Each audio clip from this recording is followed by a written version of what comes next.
Here's what's coming up on the program today. 23-year-old Florida man pleads guilty to murdering 17 people in a 2018 mass shooting at a school in Parkland, Florida. 14 people killed in a bomb attack in central Damascus. Plus, Russia says President Vladimir Putin will not be attending the COP26 climate summit in Glasgow. A warm welcome to the program today. I'm Amarachi Ubani in Lagos. World leaders will be gathered from October 31st to November 12th for the COP26 climate summit in Glasgow, Scotland's largest city. But not the Russian President Vladimir Putin. More than 120 leaders have confirmed their attendance. He has not commented on the announcement made by the Kremlin today, but spokesperson Dmitry Peskov says climate change is one of Russia's foreign policy's most important priorities. Last week, the Russian president said the coronavirus pandemic would be a factor in his decision to travel. The country has seen record levels of COVID-19 related deaths. He's ordered a nationwide week-long paid holiday from October 30 to November 7th to try to reverse both the rise in number of infections and vaccination hesitancy. Meanwhile, Russian Foreign Minister Sergei Lavrov says Moscow regrets the absence of U.S. officials from international talks on Afghanistan with the Taliban today. The United States said it would not join this round of talks in the Russian capital due to technical reasons, but planned to do so in the future. Russia's initiative in hosting the talks and rallying aid for Afghanistan is part of an effort to boost its influence in the region after the United States withdrew its forces from Afghanistan and the Taliban seized power in August. Moscow is mainly concerned about the risk of instability in the former Soviet countries of Central Asia and possible migrant flows and Islamist militant activity directed from Afghanistan. But the Russian Special Representative on Afghanistan at the UN, Zamir Kubliov, has called on the United Nations to call a donor conference for Afghanistan. The international community wants the Taliban to meet expectations on basic human rights and inclusivity.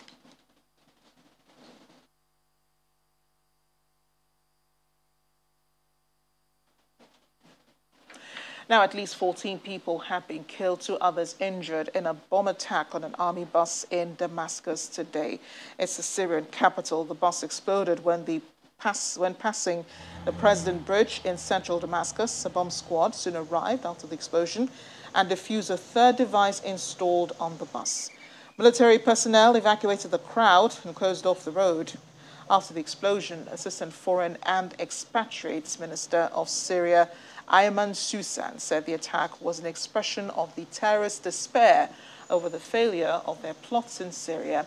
He says the Syrian government will continue to fight terrorism on its territory until it is completely eliminated.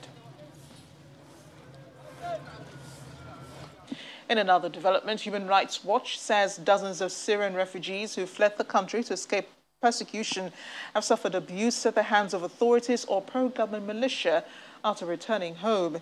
This was revealed in a report by the agency documenting 65 cases of arrests, arbitrary detention, torture, extrajudicial killing, and enforced disappearances between 2017 and 2021 among returnees from Lebanon and Jordan. It also accused authorities in Beirut of pursuing an aggressive returns agenda against the refugees. The stories that we were able to document in this report from refugees were really harrowing. Interviewees described how when they returned, even when they had signed reconciliation agreements with the Syrian government or gotten security clearance from the government, were faced with major obstacles presented to them by government authorities and intelligence agencies. People who were stopped at checkpoints, who were kidnapped from their homes, who were subjected to extensive torture and even alleged sexual violence in detention facilities only for returning to Syria. The stories that we heard really showed how the issue of security, the issue of arbitrary detention, and the issue of torture are still front and center in government-held Syria. I mean, it's very clear to us that the reasons that most of these refugees that have fled in the first place have not been resolved at all. In the past decade, we've seen the Syrian government continue to commit the same abuses that they've committed since 2011 with no reform in sight, with no change in sight. We're in the U.S. now, where 23-year-old Nikolas Cruz has pleaded guilty to murdering 17 people in a 2018 mass shooting at a high school campus in Parkland, Florida. Cruz, who was 19 years old when he shot dead 14 students and 3 employees of Marjorie Stoneman Douglas High School, pleaded guilty to 17 counts of attempted murder for those he injured in the attack. He faces the possibility of the death penalty or life in prison. The case will now head to a penalty trial in which jurors must determine whether Mr. Cruz is spared the death penalty to face life without parole. I am very sorry for what I did, and I have to live with it every day. And that if I were to get a second chance, I will do everything in my power to try to help others. And I am doing this for you, and I do not care if you do not believe me. And I love you, and I know you don't believe me, but I have to live with this every day. And it brings me nightmares, and I can't live with myself sometimes, but I try to push through because I know that's what you guys would want me to do. I hate drugs, and I believe this country would do better if everyone would stop smoking marijuana and doing all these drugs and causing racism and violence out in the streets. I'm sorry, and I can't even watch TV anymore. And I'm trying my best to maintain my composure, and I just want you to know I'm really sorry. And I hope you give me a chance to try to help others. If I believe it's your decision to decide where I go and whether I live or die. Not the jury's. I believe it's your decision. I'm sorry.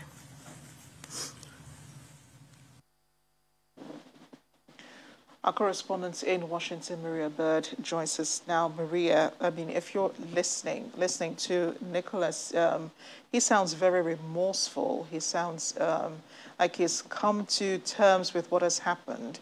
It almost seems like he was a different person back then when he was 19 years old, when he pulled the trigger and killed these people. You know, you're exactly correct. And we oftentimes see this with individuals who have created to these type of heinous crimes. And there's also always typically tied to mental illness. And as you heard him say in his apology, he said, you know, drugs are an awful thing. So what does that tell you? That tells you that he could have at the time been using substances. And so, you know, it is clearly, I mean, as you see, he seems remorseful. But, you know, I think that there will be obviously further testing on him as far as his mental health. And I think that will also play a role in what will be his sentencing by the jury. So this is obviously a very difficult case, but as you can see, 17 counts of victims and murder. And this is one that has taken the world and the U.S., specifically high school students. They were very, very broken up by this, and there were all types of protests trying to end violence and specifically the ability to have guns in our high schools in the U.S. It looks like it might be, you know, one of those really tough cases because you have to separate the emotion, you know, and look at the facts, which is that he walked into the school with a rifle and then opened fire on innocent children. Why does he deserve, you know, why does he deserve to live in any case? So I know a lot of investigation has gone on, but regards to the court, I mean, what's it looking like really for him? You know, it's very likely that he could see the death penalty. We know in the U.S., even if someone is given the death penalty, it often takes years for that individual to actually make it to the point.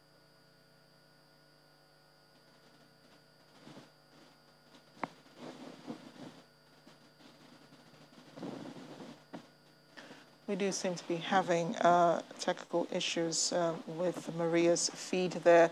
We'll try to reach out to her to get more on the story in the...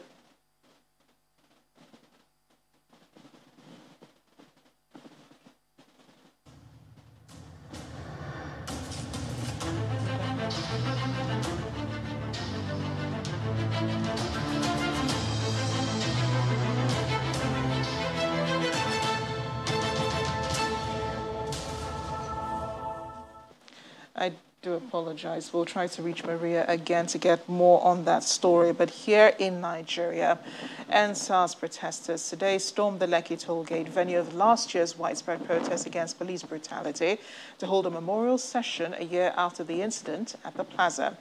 The protesters drove through the toll, honking and waving the Nigerian flag, chanting solidarity songs and slogans. Our correspondent, Olu Phillips, takes a look at 1 year after this incident.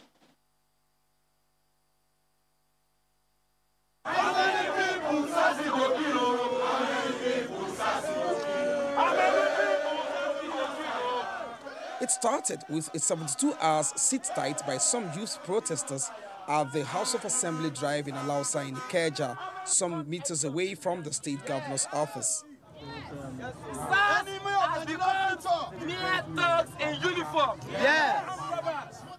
Bound by one purpose, united by one vision, the agitation centered on calling attention to alleged police brutality. It later became christened EndSARS. 72 hours of staying at a location in Alausa Ikeja, the protests soon resumed on a much more larger scale, with more youths strengthening the gathering. The impact could no longer be denied by non-actors, as many residents couldn't get to their workplaces owing to road barricades.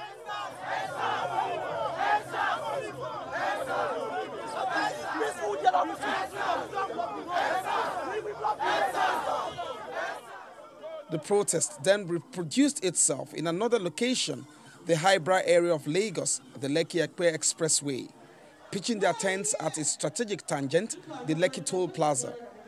Why are we here? Why are we here? Why are we here? Why are we here? From tens, it grew into numbers of hundreds and thousands. These protesters held their own, chanting, singing,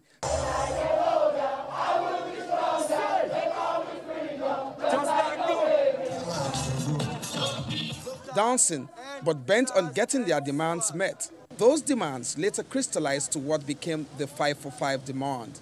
And it included scrapping of the anti-robbery squad SARS of the Nigeria Police Force over reports of brutality and extrajudicial killings, release of all persons arrested and justice for victims of police brutality, setting up of an independent body to oversee the investigation and prosecution of all reports of police misconduct within 10 days, psychological evaluation of all disbanded SARS officers before they can be redeployed, and increase police salary so that they can be adequately compensated for protecting lives and property of citizens. The resolution that they are talking about on Monday, we'll post it online. Although there were versions of EndSARS protests in other parts of the country, as a people with one song, with one voice. The Lagos campus was more pronounced and intense, paralyzing business activity, especially at the CBD areas.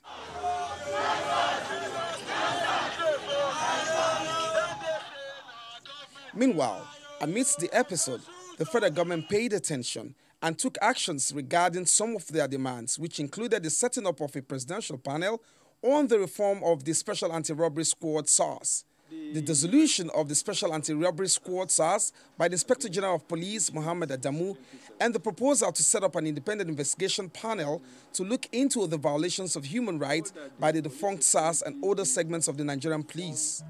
All these happening simultaneously with the lockdown at the toll plaza, there appeared to be no clear line of sight as to when and how a truce will be reached. Nobody be leader for this place. The event stretched. The venue became a beehive of different activity, including religious worship,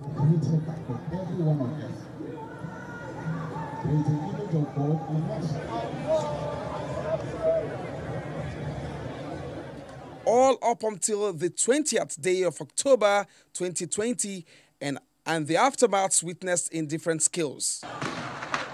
Let them shoot, let them shoot. No problem. Everyone sit down. Lekki is boiling right now. Lekki is boiling right now. It's 1 year on, And the definition of what happened on the night of the 20th of October 2020 is still defined variously by the different actors of that day. With everyone basically singing from a different song sheet, the music will remain a cacophony until perhaps there is a symphony. Olu Phillips, Channels Television News.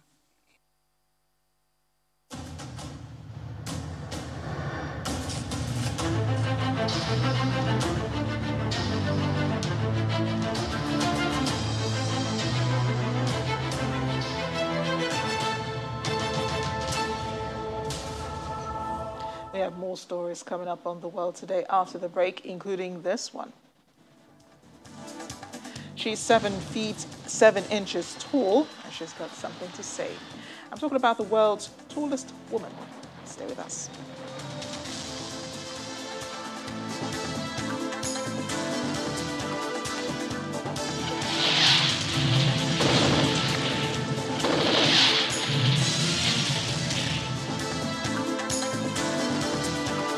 Welcome back to the world today. One of our lead stories today, 23-year-old Nicholas Cruz pleading guilty to murdering 17 people in a 2018 mass shooting at a high school campus in Parkland, Florida. The school was Marjorie Stoneman Douglas High School. He pleaded guilty to 17 counts of attempted murder for those he injured in the attack, 14 students and 3 employees of the school. Our correspondent Maria Bird has been with us trying to give us updates on what's going on. So Maria, just before your feed was knocked off there, you were talking about what happens to him from now. I mean, he faces a life sentence or the death penalty. Exactly correct. And typically, even if he is given the death penalty, it'll be quite a while before he would actually see that actually occur. And so you will often see the attorneys will obviously come back to the courts and ask for a retrial. They will, bring all types of additional evidence. It's very clear from the stance that you see him in today. They are likely going to be stating that mental health challenges and are obviously in play at this time, whether or not it was at the time of the shooting or where it is today, because oftentimes if you are having a mental health crisis or issue thereof, they potentially could look at life imprisonment versus the death penalty. And so we'll begin to see other tactics brought through by his attorneys as they potentially appeal this if he is given the death penalty. Now, he could also be given life imprisonment. Oftentimes you'll see those individuals that they know that they're going to be convicted. And in this case, his attorney might have told him it is a high likelihood that you will be convicted. And you're talking about 17 counts of murder. And so with that being the case, they will oftentimes come out and plead guilty as a way to avoid an extreme sentencing and potentially have that sentencing be maybe life in prison versus something like the death penalty. I can only imagine, the families who are probably in that courtroom, those who had lost their teenagers, due to the shooting, how they must have felt about this. How is the nation's pulse at this moment? The nation's pulse, I think it's one of, clearly glad to see that this is being brought forth and that it's been many years now since the Parkland shooting. And so very glad that this is actually finding its way where the individual has now pleaded guilty and obviously sentencing is on its way. And so being able to have a clear message to any individual that potentially would even think about this type of heinous crime, that they would think again on that issue, and to also bring a message to the school systems about protecting its young people in the schools, whether or not it's a high school and middle school or an elementary school. And so I think that is really the message today, is to bring awareness and attention to the issue that obviously occurred at Parkland. So we're going to see that obviously many Americans are feeling and right there, as you said, with the victims, parents and family members and friends who are obviously reliving that day all over again as they're watching this case further unfold. Maria, thanks again for bringing us up to speed. A lot to be unboxed here. Thanks again. Across the pond, British Prime Minister Boris Johnson says an online safety bill will be put before lawmakers before Christmas. Speaking during his weekly question and answer session in the Parliament's lower house, Mr. Johnson welcomed a commitment from the opposition to work together to bring the bill forward in the legislative process. It follows the death of Conservative MP David Amess, who was stabbed to death at a church on Friday in Leigh-on-Sea, east of London, as he met voters in his constituency. The online safety bill is of huge importance. Right Honourable Gentleman, for the spirit in which he has approached this issue, and I echo what he says about the need for cooperation across the House, because the safety of MPs, indeed of all public servants, everybody who engages with the public, is of vital importance, and the online safety bill is of huge importance too. It's one of the most important tools in our armoury. And what we're doing is ensuring that we crack down on companies that promote illegal and dangerous content, and we'll be toughening up those provisions. But, Mr. Speaker, what we are also going to do is ensure that the online safety bill does complete its stages before this House, before Christmas. And I'm delighted, or rather, so we do bring forward bring it forward before Christmas in the way that he suggests. And I'm delighted, Mr. Speaker, that he is offering his support, and we look forward to that.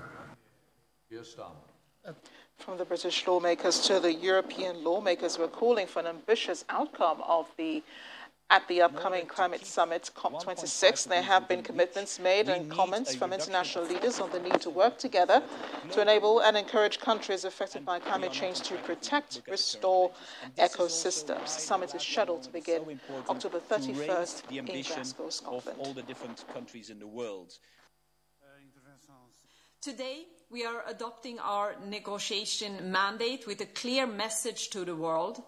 Today's pledges, who adds up to 3 degrees of heating, are far from enough to avoid a climate catastrophe. Instead, we need sharp action, such as ending fossil fuel subsidies, pricing emissions, as in the ETS, and action on the climate finance. Most importantly, we need a true crisis insight, taking us from words to action. By building a visible expression of climate change. The 46 people have now known to have died in the flash floods triggered by heavy rains in the northern India state of Uttarakhand.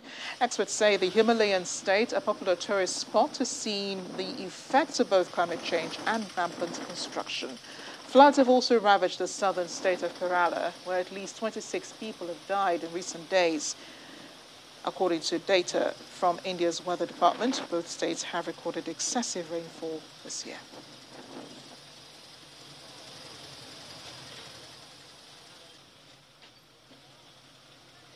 Meanwhile, in Australia, a severe hailstorm has lashed out in the Coffs Harbour area of New South Wales, mid-north coast, damaging businesses and homes. A video shared on social media shows streets and buildings covered in hailstones. Local media reports that a local shopping centre was evacuated after the ceiling on one of its floors collapsed due to the heavy hail and rain brought by the storm. Australia has been lashed by wild weather in recent days, with a rare tornado recorded across northern South Wales earlier this week.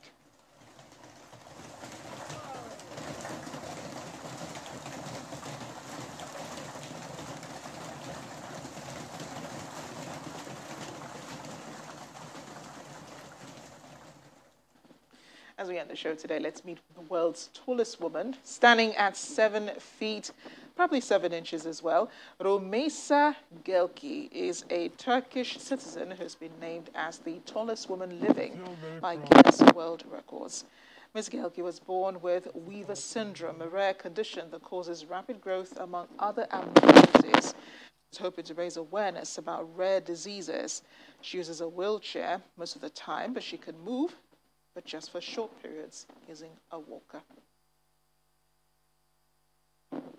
That'll be all today. Thanks for watching. I'm